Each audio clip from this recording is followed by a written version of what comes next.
You ever notice how silence remembers things, child? That old house at the edge of the valley. It still breathes when the wind blows just right. Alara came back there after 40 long years. Said she wanted to feel home again. But some homes don't welcome you back. They test your memory first. The grass had grown over the path. The porch creaked the way it did when her mama used to sing in the kitchen. And behind it all there was the well, sealed with stones since the summer of 1987. They said her mama vanished that year. But I always said she didn't vanish. She stayed. Just not the way Alara remembered. Here goes Alara's story. The well behind our house had been silent for 20 years. Its bucket rusted into a single crumbling shape. I only looked into its dark mouth again because the dreams had started.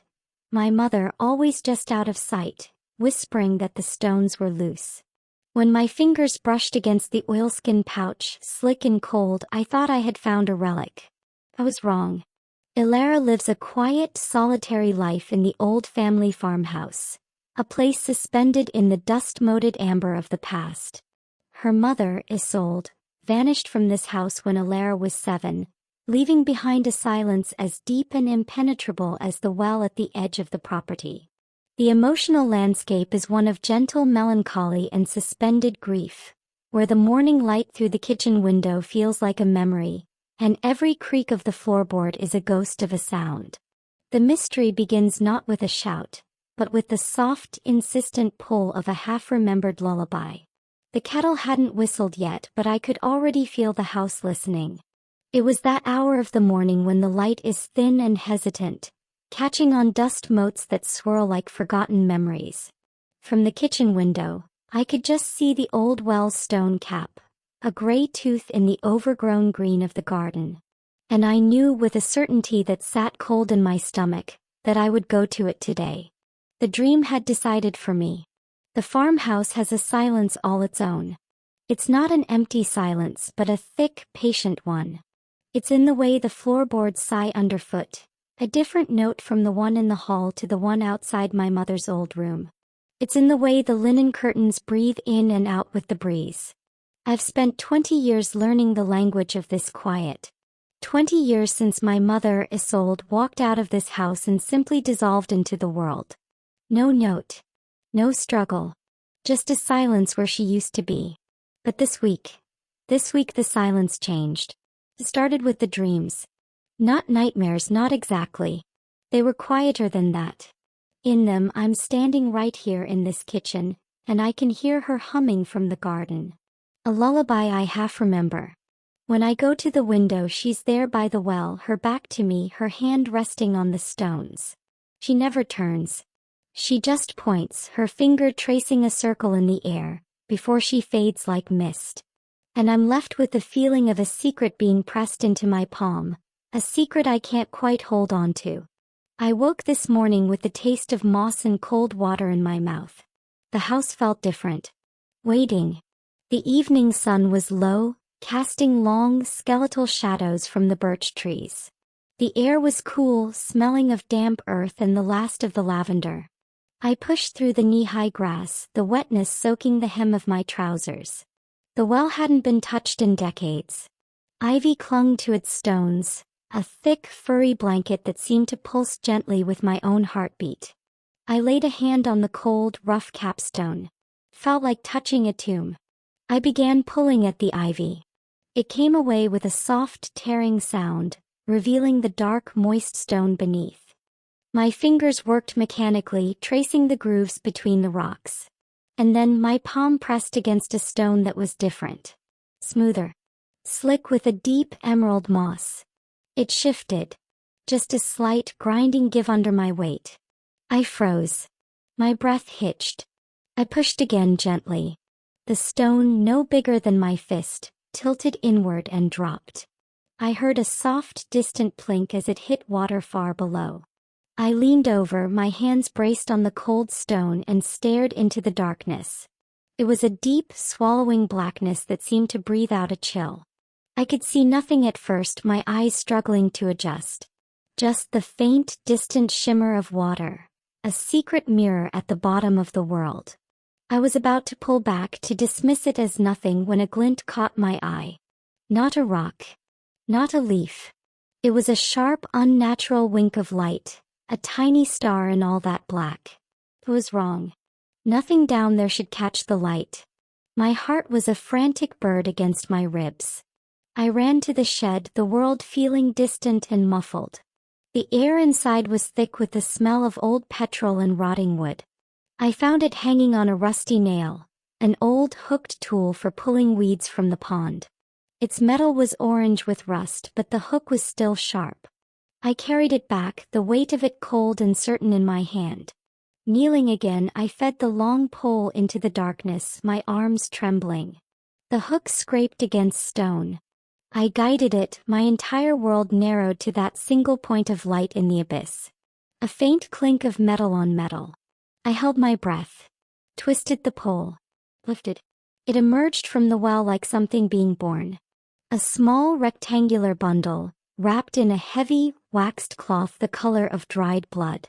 It was slick with moisture, cold to the touch. I cradled it in my lap, there in the damp grass. The silence around me was no longer patient. It was watchful. I sat there as the last of the light bled from the sky, staring at this thing that had been waiting in the dark for 20 years. The well had kept its secret. And now it was mine. What was so terrible, Mother, that you had to hide it in the cold, dark water? The bundle sat in the center of the kitchen table, a dark, silent guest. I'd made tea, a pointless, automatic gesture. The steam curled up from the mug, but I couldn't bring myself to drink. I just watched the thing.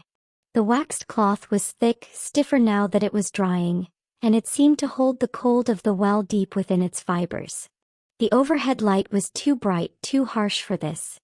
I turned it off and lit the old oil lamp that had been my mother's.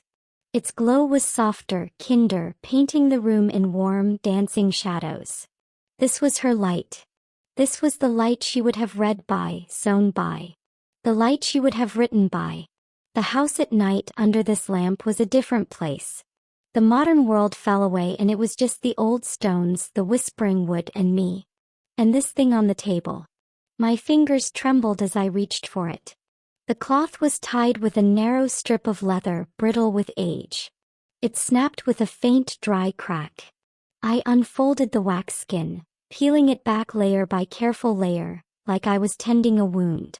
And there was a simple notebook, its cover a faded blue cloth, soft as a worn shirt. It was smaller than I'd imagined. More intimate. This wasn't a formal ledger. This was a private thing. I carried it to her chair by the hearth, the one that still holds the faint, ghostly impression of her. The first page was blank. The second held only a single pressed sprig of rosemary. The paper was stained where the oils had seeped out, and when I lifted the book to my face, the scent was still there, faint but unmistakable. Rosemary for remembrance. My throat tightened. The first entry was dated the year I was born.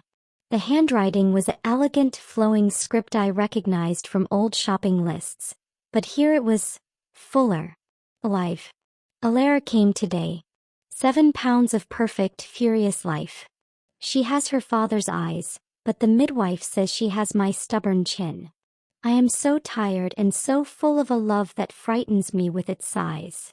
I read on. Page after page, a woman I never knew began to breathe. She wrote of planting hollyhocks by the eastern fence, of the way the rain sounded on the tin roof, of her worries when I wouldn't stop crying with a fever. She wrote of my father not as the stoic, grieving man he became, but as a young man who brought her wildflowers and whose laugh could fill a room.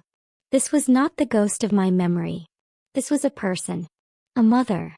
A woman who found joy in the steam off a fresh-baked loaf of bread. I lost all sense of time. The oil lamp burned lower. I was no longer in the chair. I was in her world. A world of simple, profound textures. The scratch of a wool blanket. The taste of wild strawberries. The weight of a sleeping child in her arms. Her love for this place, for this life, for me, was painted in quiet, certain strokes. It was a love letter to a world I thought had vanished with her. And that was the true heartbreak. This diary wasn't the record of a woman planning to leave. It was the record of a woman building a life, stone by careful stone. She was rooted here. Her soul was in this soil. The ghost I had mourned, the woman who could walk away without a backward glance. She was a fiction I had built to survive the silence. The reality breathing from these pages was so much more devastating. He loved this. He loved me. I closed the book, my fingertips resting on its soft cover. The room was silent, but the silence was different now. It was filled with her voice. I looked around the kitchen at the walls she had painted, the floor she had swept, and I saw it not as a shrine to a ghost, but as the home of a living, breathing woman. A woman who was terrified of something. The mother I knew was real. But if she loved this life so deeply, what kind of fear could have ever made her abandon it? The oil lamp had guttered out, leaving only the pale pre-dawn light to bleed through the window. I was still in her chair, the diary a heavy weight in my lap. My body was stiff with cold and stillness, but my mind was racing, tracing and retracing the paths of my mother's words. The initial warmth of discovery had cooled, like embers dying in a hearth, leaving behind a new, more brittle substance. I made more tea, the ritual a desperate anchor to the present. The sun began to rise, casting long, weak fingers of light across the floorboards. In the new day the diary felt different. No longer a treasure chest of lost love, but a puzzle box. I opened it again, not to bask in the warmth, but to search the shadows between the lines. I started from the beginning once more, but this time I was not reading for joy. I was reading for fear. First it was subtle. A sentence that ended too abruptly. An entry that was shorter than the rest, just a few lines about the weather, as if she couldn't bring herself to write more. She spoke of the woods, not with her usual lyrical fondness, but with a new watchfulness. The birch trees look like bones in the fog this morning, she wrote. I stayed on the porch. It was nothing. It was everything. Then the mentions began. Not a name, never a name. Just a presence. He was at the edge of the property again today. Just standing. Watching the house. I told Alara to play in the back garden. My blood ran cold. I was the child in the back garden, oblivious. I remembered building forts in the tall grass, completely unaware of my mother's silent vigil at the kitchen window, her knuckles white on the sill. The argument started too. Vague, haunting things she overheard from another room. My father's voice, low and strained. Another man's voice, one I didn't recognize. They spoke of debts, she wrote. Not of money. A different kind of debt. One that can't be paid. She never wrote down what was said. Only the aftermath. The silence that would settle over the house for days. A thick, icy sheet. My father's face, closed off and grim.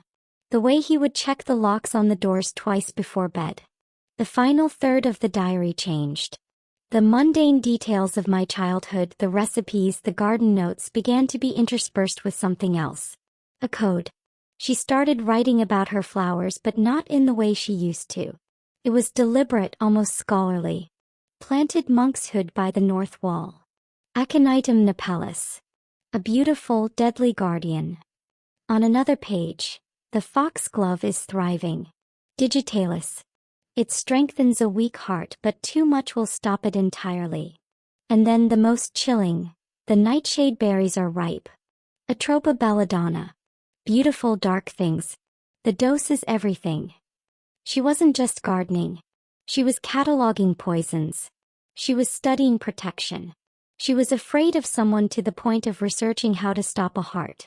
The loving mother, the woman who pressed rosemary in her journal, was also a woman preparing for a war she couldn't name. The two images of her, the nurturer and the strategist, slammed together in my mind, and the quiet farmhouse of my childhood fractured into something else entirely. A gilded cage. A fortress under siege. I closed the book, my hands now steady with a terrible cold clarity. The morning birds were singing outside, a cheerful chorus that felt like a mockery. I looked out at the garden, at the familiar, overgrown flower beds. They were no longer just her legacy. They were her arsenal. The beautiful, blooming things held secrets in their roots and petals. She hadn't just loved this land, she had learned its darkest languages. What were you so afraid of, mother, that you had to learn to speak in poison? The diary felt like a live thing in my hands, a coiled weight of secrets. I had carried it with me all day from room to room, as if it were a piece of her I couldn't bear to let go of again. The sun had climbed and fallen, painting the walls in slow-moving arcs of light and shadow. I had avoided the final pages, a superstitious dread holding me back. It felt like approaching a grave. As twilight began to bleed into the kitchen, I knew I could wait no longer. I sat at the table, the same spot where I had first unwrapped the bundle. The room was quiet, holding its breath with me. The entries in the final days were sparse, frantic. The elegant script had deteriorated into a jagged, hurried scrawl. He knows. God help me, I think he knows. The next page was a single, stark sentence. The well is the only place he wouldn't think to look. My heart was a dull, painful thud against my ribs. This was it. The confession. The reason. I took a shaky breath and turned the page, ready for the final 20-year-old words of my mother. The page was not empty. But the writing was all wrong. It wasn't the faded brown ink of the fountain pen she'd used for every other entry. This was a sharp, modern blue ballpoint. The lines were crisp and clean, pressed into the paper with a firm present tense hand. My eyes, blurred with tears, struggled to focus. They skipped over the words, snagging instead on the date neatly written in the top right corner. It wasn't a date from the past. It was yesterday's. The world did not tilt. It did not spin. It simply stopped. The air vanished from my lungs. The familiar sounds of the house, the hum of the refrigerator, the sigh of the floorboards, were sucked into a vacuum of absolute silence. I was no longer in my kitchen. I was nowhere. I was trapped in the space between one heartbeat and the next, staring at the impossible. Slowly, as if moving through deep water, my eyes traveled to the words beneath the date. There were only 2 lines. The foxglove has finally bloomed by the well. He doesn't know I remember. Find the silver locket. I must have read it a dozen times. The words refused to arrange themselves into a meaning that my mind could accept. Foxglove. The poison. The beautiful, deadly guardian. By the well. The message was for me. She knew I would find it. She knew the dreams would lead me there. He doesn't know I remember. Remember what? And who was he? The final piece of the sentence was a command, a plea from a ghost who was not a ghost. Find the silver locket. My mother's locket. The one she was wearing in the last photograph I had of her. The one I was told was lost. It was all real. The fear, the danger, the unnamed he. It wasn't a story confined to brittle paper. It was alive. It was now. And my mother, after 20 years of silence, was speaking to me from the other side of the grave. I sat there for a long time, the diary open before me, a testament to the impossible. The past had not just been unearthed. It had reached out a cold hand and laid it on my shoulder. The silence in the house was no longer empty or watchful. It was charged, electric, with a presence that was both terrifying and heartbreakingly familiar. She was out there. Somewhere. And she had just knocked on my door. After all this time, Mother, are you telling me you're still alive? I did not sleep. I sat at the kitchen table as the night deepened around me, the diary open to that impossible final page. The words were burned onto the back of my eyes. Find the silver locket.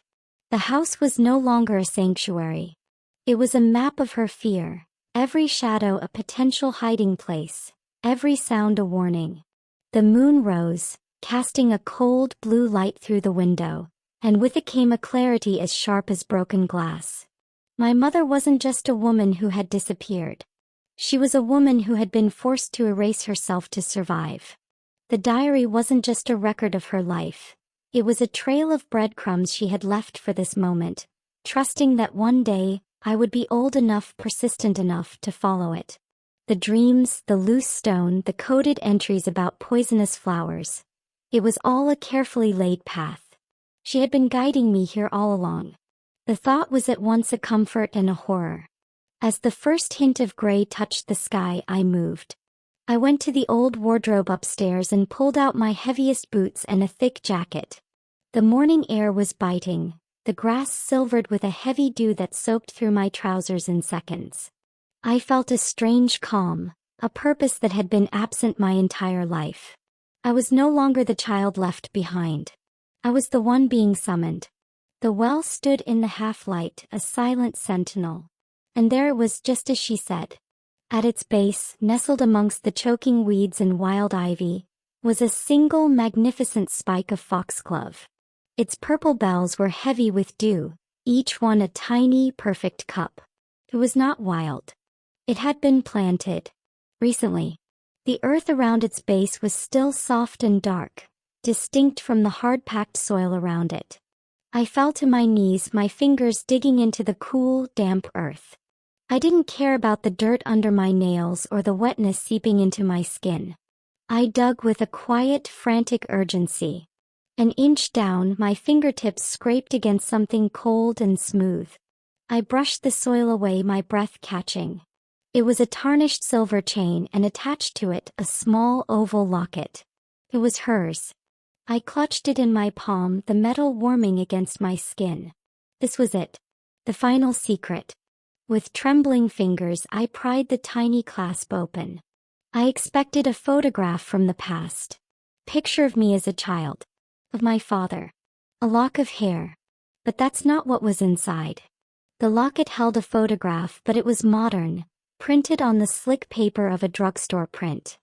It was a little faded from moisture, but the image was clear. It was a picture of me. Me taken from a distance, hanging washing on the line behind the house last summer. I was wearing my old green shirt, my hair tied back with a bandana. I was looking down, completely unaware. The world did not stop this time. It snapped into a terrifying, razor-sharp focus. The mystery was not in the past. It was here. No. Her final message was not a clue to what happened then. It was a warning of what was happening now. She wasn't just alive. She was close. Close enough to watch over me. And the person she was hiding from, he was still out there too. I stood up, the locket clenched tight in my fist. I didn't look back at the house. I turned my face towards the dark, waiting line of the woods at the edge of our property. The story wasn't over. It had only just begun. The ghost had stepped out of the past and into the present, and she had handed me a weapon. Not a shovel or a knife.